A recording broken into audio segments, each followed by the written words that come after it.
Hello বন্ধুরা, আদাব, নমস্কার। সবাই কেমন আছেন? আজ তৈরি করব শাপলার বড়া। এই যে দেখেন শাপলাগুলোকে ছুলে ধুয়ে পরিষ্কার করে একদম ছোট ছোট করে কেটে নিয়েছিলাম।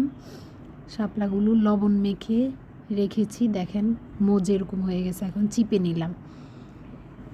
এখানে যা যা লাগবে: চিনি, তার সুজি, মরিচের গুঁড়ো, ময়দা, লবণ আর হলুদ।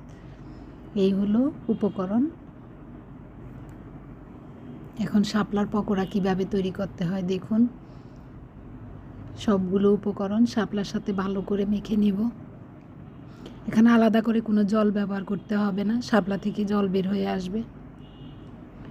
শাপলাটা আপনি যদি আগে ধুয়ে লবণ মেখে রাখেন তাহলে দেখবেন মুজে যাবে, তারপর চিপে নিলেই হবে। একদম আমি যেভাবে ছোট ছোট করে কেটেছি ঠিক এরকম করে আপনারাও কেটে নেবেন শাপলাগুলো।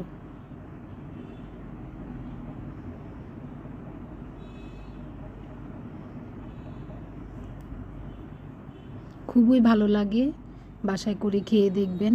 শাপলার পকোড়াটা নিরামিষভাবে তৈরি করতেছি আমি। আপনি চাইলে এখানে পেঁয়াজ কুচিও দিতে পারেন, তবে পেঁয়াজ কুচি দিলে ওই মচমচেটা হবে না যেটা এটা দিয়ে হবে আর কি। আর যে নিরামিষ পকোড়াটাই ভালো লাগে।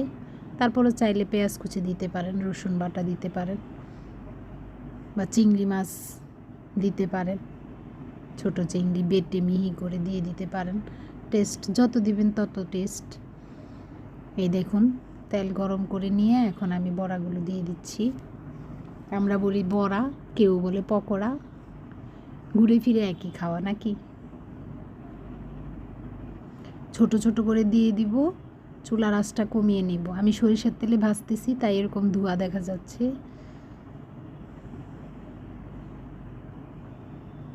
খুবই ভালো খেতে হয়, খেয়ে দেখবেন। আর ভিডিওর মাঝে একটা কথা বলি, আপনারা যারা নতুন আছেন আমার চ্যানেলটা প্লিজ সাবস্ক্রাইব করে দিয়েন, আমার পাশে থাকেন, লাইক দিন, আমার ভিডিওটা দেখবেন। সবার কাছে অনুরোধ রইল।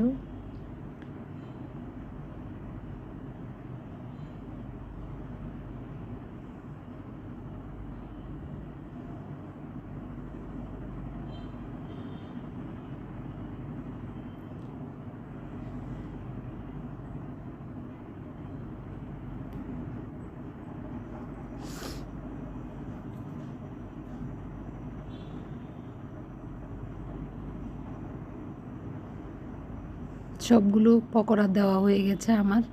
এখন আমি ভেজে নিব উল্টে উল্টে।